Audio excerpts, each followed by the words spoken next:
Si vous deviez parler d'ostéopathie à un ami, vous lui diriez quoi?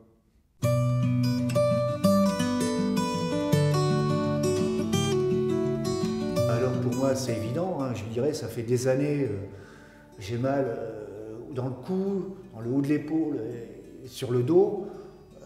On a fait des examens, ça n'a rien donné. Et puis un jour ma femme a pris rendez-vous chez un ostéopathe et en 2 séances, j'ai plus eu mal. C'est quand même plus pratique pour aller au boulot. Nous, l'an dernier, on a emmené notre fille Calista.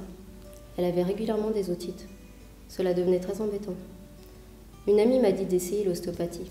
Je n'aurais jamais pensé que l'ostéopathie pouvait faire quelque chose pour ça. Depuis, elle n'en a plus refait. C'est étonnant. Pour moi, l'ostéopathie, j'en ai une très bonne expérience. J'ai toujours eu des règles douloureuses. Ça a commencé dès la puberté, avec des maux de ventre, des douleurs de dos et de très gros maux de tête. Il y a 2 ans, on m'a conseillé d'aller voir un ostéopathe.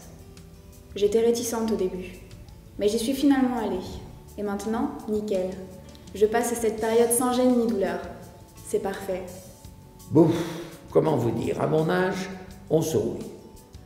J'avais des douleurs partout, dans les genoux, dans les hanches, dans les épaules et dans le dos.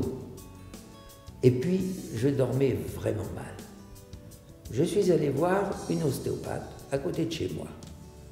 Avec mon arthrose, ce n'était pas vraiment un remède miracle, mais ça m'a énormément soulagé. Depuis, je dors beaucoup mieux. Vraiment, je crois que l'ostéopathie, c'est l'avenir. Je m'appelle Emilia. J'ai remarqué dès les premiers jours qu'il avait la tête un peu plate ici sur la droite. J'ai tout de suite consulté un ostéopathe et je lui ai aussi parlé des problèmes de régurgitation qu'il avait après le biberon. Petit à petit, sa tête se remet et quand il y a régurgitation, c'est fini. L'ostéopathie m'aide beaucoup dans la boxe. Pendant les entraînements, pendant les compétitions, on se fait plein de petits traumatismes. Du coup, l'ostéo est toujours là pour nous remettre d'aplomb.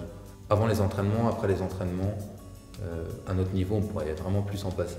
Notre expérience de l'ostéopathie, c'est simple. Notre enfant se plaignait de maux de ventre sans arrêt. Avec la cantine, c'est pas simple. En plus, il a toujours été constipé. Nous sommes allés voir un ostéopathe et c'est passé. Ça c'est sûr, je conseille l'ostéopathie même pour les enfants. En plus, il nous a donné plein de petits conseils intéressants. Alors pour moi, ça a été un petit peu compliqué parce que j'ai dû être arrêtée dès le 6e mois de grossesse. Je devais rester au calme à la maison. Et au bout d'1 mois, j'ai commencé à avoir des douleurs dans le bas du dos qui descendaient dans la fesse. Du coup, ma sage-femme m'a conseillé d'aller voir un ostéopathe. Je ne pensais pas qu'on pouvait consulter un ostéopathe quand on était enceinte. J'ai pris rendez-vous, il m'a gardé 45 minutes, il m'a manipulé vraiment en douceur. Et au bout déjà d'une séance, j'avais plus de douleur. J'y suis retournée la semaine dernière pour me rééquilibrer le bassin, pour faciliter la sortie du bébé lors de l'accouchement. Et sans hésitation, après l'accouchement, j'y retournerai. L'ostéopathie est une thérapie manuelle fondée sur la connaissance précise de l'anatomie et de la physiologie du corps humain. L'ostéopathie prévient et soigne de nombreux troubles fonctionnels. L'ostéopathe va s'adresser à l'individu dans sa globalité. Lors d'une consultation, le thérapeute suit une démarche rigoureuse pour identifier et corriger les mécanismes dysfonctionnels à l'origine de la plainte du patient.